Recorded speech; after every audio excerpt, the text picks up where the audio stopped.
Você teria coragem de dar a sua vida por outra pessoa? Não por alguém que você ama, nem por alguém da sua família, mas por alguém que talvez você nem conheça. Essa é a história de um homem que fez essa escolha. Se ofereceu para morrer de forma brutal no lugar de outro prisioneiro dentro de Auschwitz em 1941.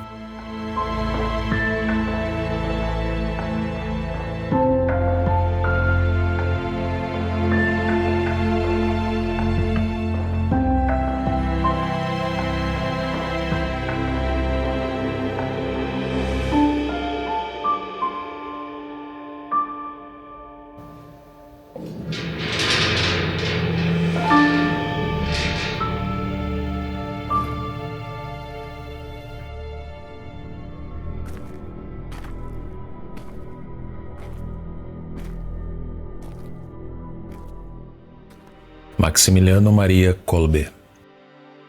Um padre da Igreja Católica da Polônia e fervoroso devoto de Maria, cumpriu aqui em Auschwitz este ato máximo da caridade cristã, tornando-se assim um santo da Igreja Católica.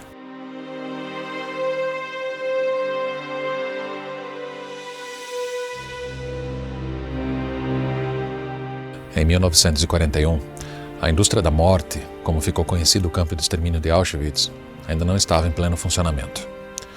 A solução final para a questão judaica só seria implementada no ano seguinte, inclusive com a inauguração do imenso campo de Auschwitz-Birkenau, a 2 quilômetros daqui. Auschwitz I, que é onde nós estamos agora, naquela época era um dos lugares para onde eram enviados os presos políticos.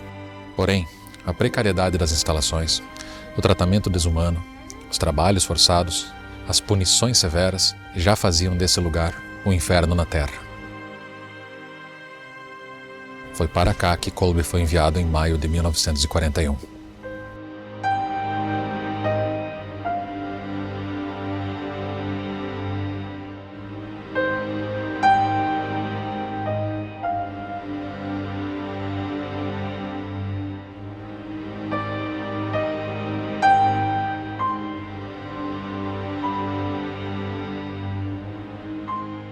Foi aqui no porão do Bloco 11, na cela número 18, que tudo aconteceu.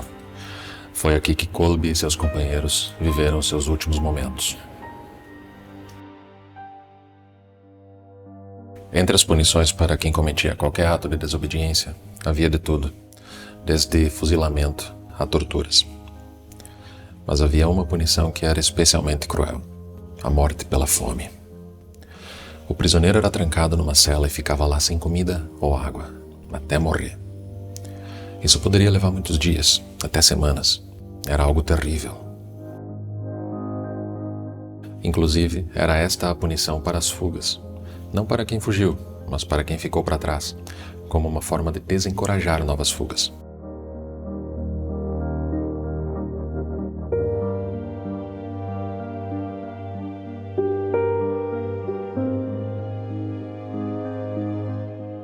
No fim de julho de 1941, Kolbe foi transferido para o Bloco 14 e poucos dias depois houve uma fuga, justamente desse bloco. Logo, 10 prisioneiros foram escolhidos para pagar o preço. Um deles era Franciszek Gajowniczek, um polonês que entrou em pânico ao tomar consciência do seu destino, aterrorizado pela ideia de jamais poder ver sua família novamente. Ao ouvir os prantos desse homem, Kolbe saiu da formação de fila e caminhou em direção ao oficial nazista que conduzia aquele julgamento, e ofereceu-se para ser levado no lugar daquele homem desesperado. Mesmo incrédulo, aquele oficial nazista aceitou a oferta, e foi aqui que teve início o calvário de São Maximiliano Kolbe e seus 9 companheiros de cela.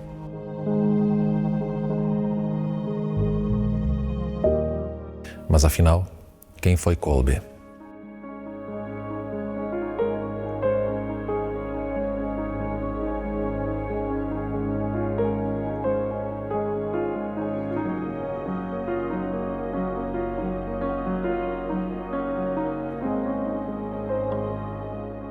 Nascido Raimund Kolbe, numa pequena cidade polonesa chamada Zduńska Wola, cresceu num ambiente em que fé e patriotismo se mesclavam.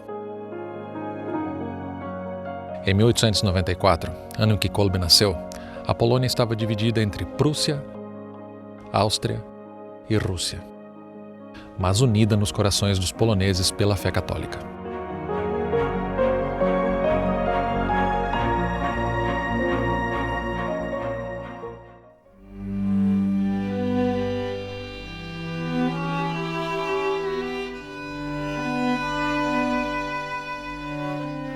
Na época da sua primeira comunhão, que na Polônia ocorre por volta dos 9 anos de idade, um acontecimento milagroso marcaria para sempre o pequeno Kolbe e guiaria os seus passos pelo resto da sua vida. Maria, a própria mãe de Jesus, apareceu a ele. Naquele encontro, Maria lhe ofereceu 2 coroas. A primeira, branca, representava a pureza e uma vida virtuosa. A segunda, vermelha, representava o sacrifício, a entrega total do sangue pelo amor. Raimund fez uma escolha extraordinária para sua idade. Aceitou as 2 coroas. Não escolheu apenas a pureza, não escolheu apenas o amor. Escolheu ambas, um sinal de inteira devoção e total sacrifício. Daquele instante em diante, Maria não seria apenas a mãe de Cristo em suas orações. Seria sua rainha, sua guia, sua razão de existir.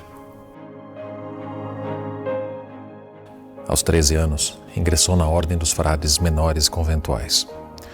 Aos 18, seguiu para Roma e lá, em 1914, assumiu o nome religioso que refletiria sua escolha de criança: Maximiliano Maria Kolbe.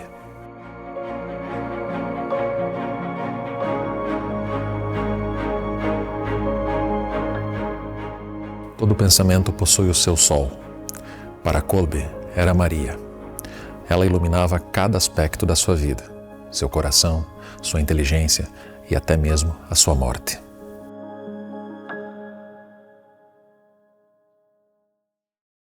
Ordenado padre em 1918, seu corpo já o traía.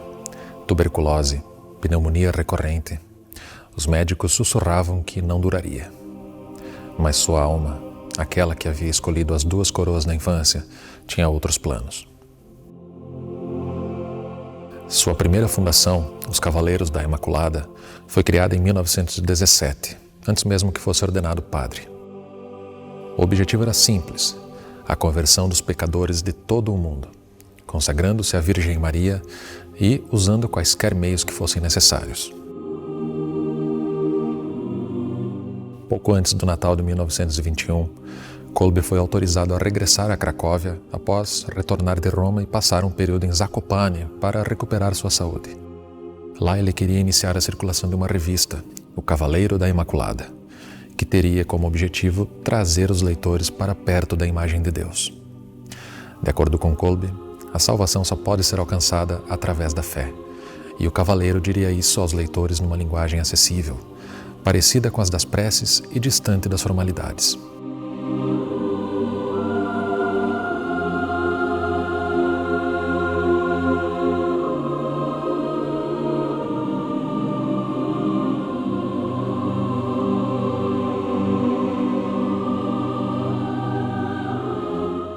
A diretriz de Kolbe para os seus colaboradores era simples: não escrevam nada que não possa ser assinado pela própria Virgem Maria.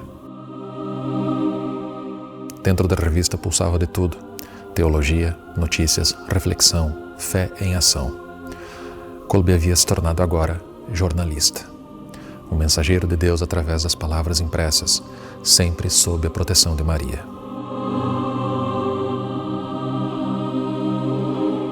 E esse seria o motivo que levaria Kolbe à prisão.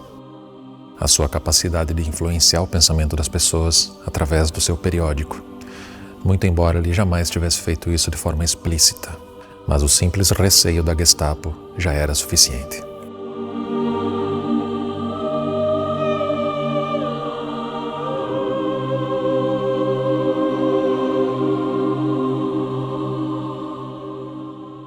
Em 1927, Kolbe criou algo único, uma cidade inteira dedicada à Imaculada. Niepokalanów, Cidade da Imaculada. Não era um convento qualquer, era um centro de produção em massa de conteúdo cristão. Niepokalanów era uma potência. Eles celebraram o 20º aniversário em 1937 e no seu pedido de bênção ao Papa, que nunca veio, Kolbe fornece alguns dados numéricos importantes. Abre aspas. A milícia mariana hoje conta com mais ou menos 1 milhão de membros. O Centro Nacional da Milícia, estabelecido inicialmente em Cracóvia, depois em Grodno, foi movido em 1927 para um novo monastério perto de Varsóvia, chamado Niepokalanów. Aqui há 600 religiosos e 27 seminaristas. Este monastério publica uma revista mensal para o movimento, direcionada a adultos, chamada O Cavaleiro da Imaculada, com circulação de 780 mil cópias. Publica também uma segunda revista, para os jovens, chamada O Pequeno Cavaleiro, com uma circulação de 180 mil, e também um jornal diário, chamado Pequeno Jornal, com circulação de 130 mil. Fecha aspas.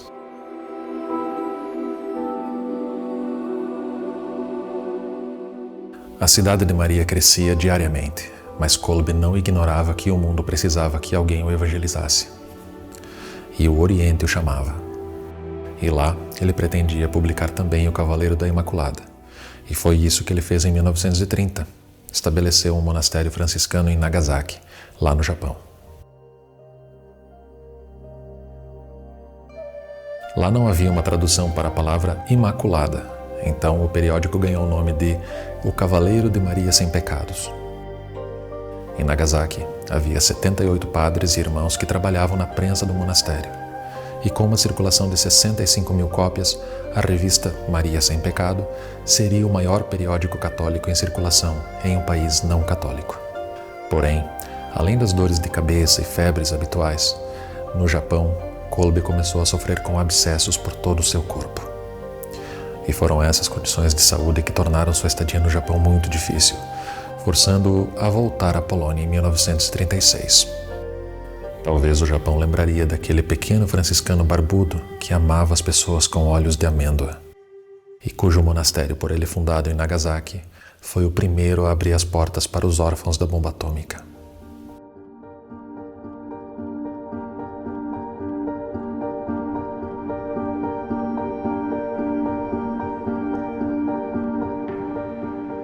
A Europa estava prestes a aprender por experiência própria que a tolice juvenil dos anos 1920 havia se transformado numa loucura furiosa nos anos 1930. Os direitos das pessoas foram abolidos pelos monstros do totalitarismo. Ódio de classe, ódio racial, ódio aos judeus, ódio pela democracia burguesa. O ódio se tornou o princípio fundamental das sociedades. Em 1º de setembro de 1939, Hitler rompeu as fronteiras polonesas. Em 5 de setembro, o maquinário em Niepokalanów foi desligado, já que o furacão nazista se aproximava. Porém, cerca de 40 irmãos recusaram-se a deixar o local e ficaram junto a Kolbe no monastério esvaziado. Em 19 de setembro de 1939, os caminhões nazistas vieram para recolher aqueles que não haviam obedecido a ordem de irem embora. Essa foi a primeira vez que Kolbe foi aprisionado. De Częstochowa, ele e mais 600 pessoas foram enviadas de trem para o campo de concentração de Amtitz, na época parte da Alemanha, onde chegariam 5 dias depois. Nenhuma explicação foi dada aos deportados acerca do motivo de sua prisão. Entretanto, milhares de padres estavam sendo aprisionados por toda a Polônia, provavelmente alguma ordem superior para minar a influência da Igreja sobre o povo. Em 8 de dezembro de 1939, o comandante organizou 300 dos internos, entre eles os franciscanos, para informá-los que eles seriam enviados de volta para casa. 8 de dezembro, o dia da festa da Imaculada Conceição.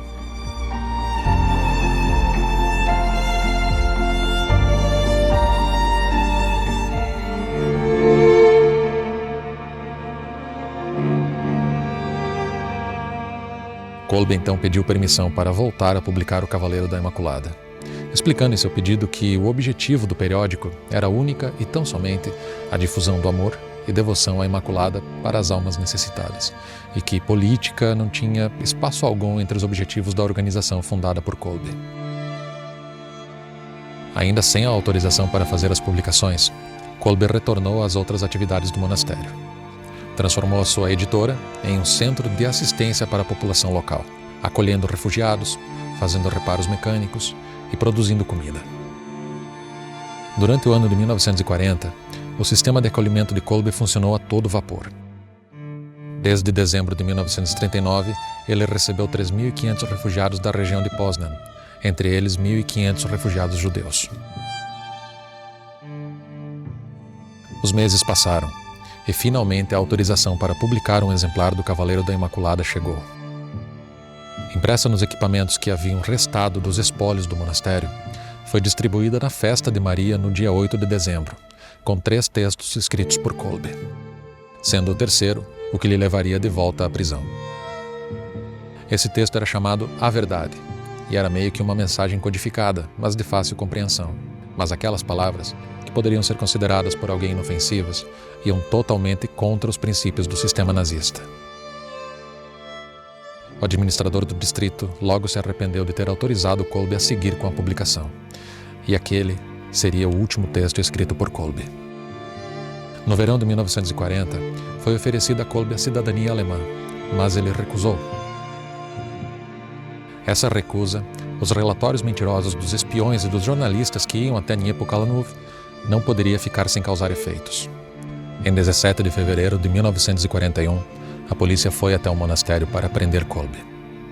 Ele foi levado junto de 4 de seus irmãos à famosa e temida prisão de Pawiak.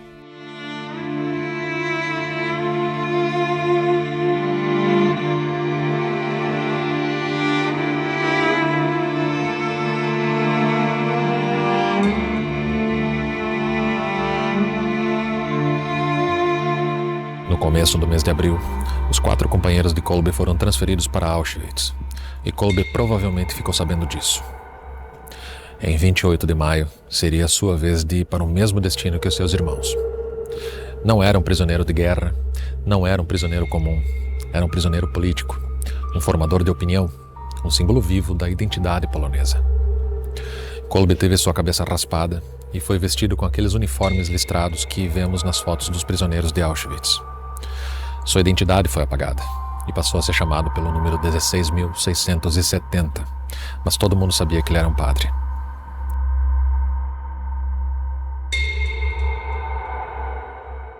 Qualquer um que passasse por esses portões encararia a agonia. Tudo aqui era baseado em mentiras, a começar pela inscrição no portão de entrada. Tudo, absolutamente tudo, não apenas os rifles dos soldados ou os Zyklon B das câmaras de gás, matava os prisioneiros. A desnutrição os transformava em criaturas de pele e osso. A exposição ininterrupta ao sol escaldante por horas a fio, ou a neve que entrava por baixo dos gorros ou dos tecidos e os agarrava com um frio mortal. O trabalho que não era trabalho, mas sim a exploração dos recursos físicos dos condenados até o último espasmo muscular. O tratamento médico inadequado, a falta de cuidado que os jogava de um lado para o outro dentro do campo, ou esmagados pelos golpes de porrete dos guardas. Doenças que pioravam a cada dia, epidemias que invadiam os alojamentos sem qualquer dificuldade. E, acima de tudo, a lenta e cruel degradação do ser humano.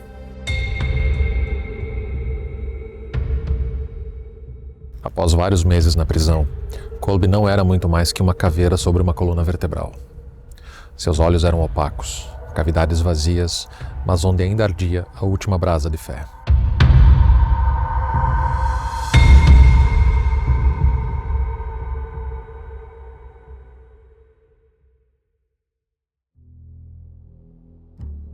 De tempo em tempo, haviam fugas. Algumas davam certo, outras não. Mais perto do fim da guerra, as fugas eram mais frequentes, mas em 1941 elas eram quase impossíveis. Muito por conta da punição coletiva que era regra na prisão. Para cada vida que escapasse do campo, os guardas matariam 10 dos que estavam presos. No fim de julho, Kolbe foi transferido para o Bloco 14. E então a sirene alertou para uma fuga no último dia do mês, por volta das 3 da tarde. e havia a certeza de que o fugitivo pertencia ao Bloco 14 e que se tratava de um padeiro de Varsóvia chamado Klos. Na manhã seguinte, após o café, todos os prisioneiros saíram para trabalhar e o fugitivo ainda não havia sido localizado. Os 600 prisioneiros do Bloco 14 foram mantidos imóveis durante todo o dia no pátio, sob um sol escaldante, em fileiras de 60, sendo os mais baixos nas fileiras da frente. De vez em quando, alguém desmaiava, e o que aconteceu naquela tarde foi narrado por uma testemunha que viu tudo de perto, o também prisioneiro e pintor Mieczysław Kościeniak. Abre aspas. O servo de Deus morreu voluntariamente no lugar de um companheiro de prisão, Franciszek Gajowniczek, um pai de família. Foi no começo do mês de agosto de 1941. Por causa da fuga de um prisioneiro, o oficial Fritz ordenou, como represália, a morte de 10 homens.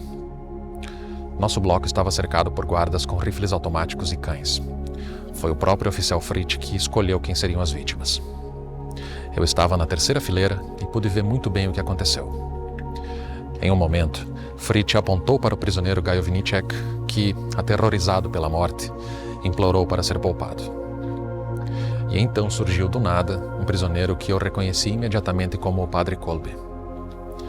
O servo de Deus abordou Fritz e, com uma voz calma, declarou em alemão que gostaria de morrer no lugar de Gajowniczek. Fritz ficou inicialmente irritado com o gesto do servo de Deus. Levou sua mão ao revólver e exclamou: "Você ficou louco?" E Kolbe repetiu com clareza o seu pedido, afirmando que sua vida não era mais útil que a do outro homem, que era um pai de família. Após um curto silêncio, Fritz perguntou ao servo de Deus: "Qual é a sua profissão?" Padre Maximiliano respondeu: "Eu sou um padre católico." Depois de outro silêncio, Fritz consentiu e enviou o servo de Deus junto com o grupo de prisioneiros destinados a morrer, enquanto Gajowniczek retornou à sua fileira.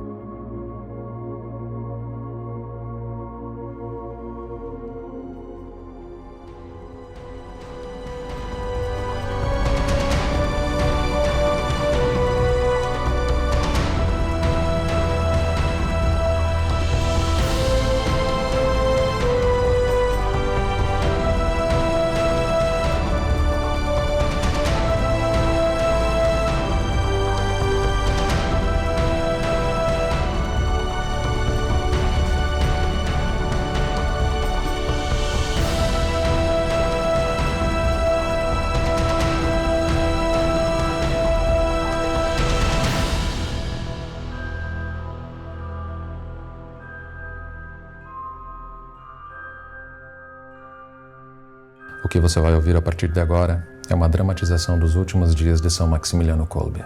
É um relato da crueldade e da desgraça a qual aqueles 10 pobres homens foram submetidos. Então eu deixo um alerta. Se você é uma pessoa sensível, eu recomendo que você pare o vídeo aqui ou avance para o minuto final.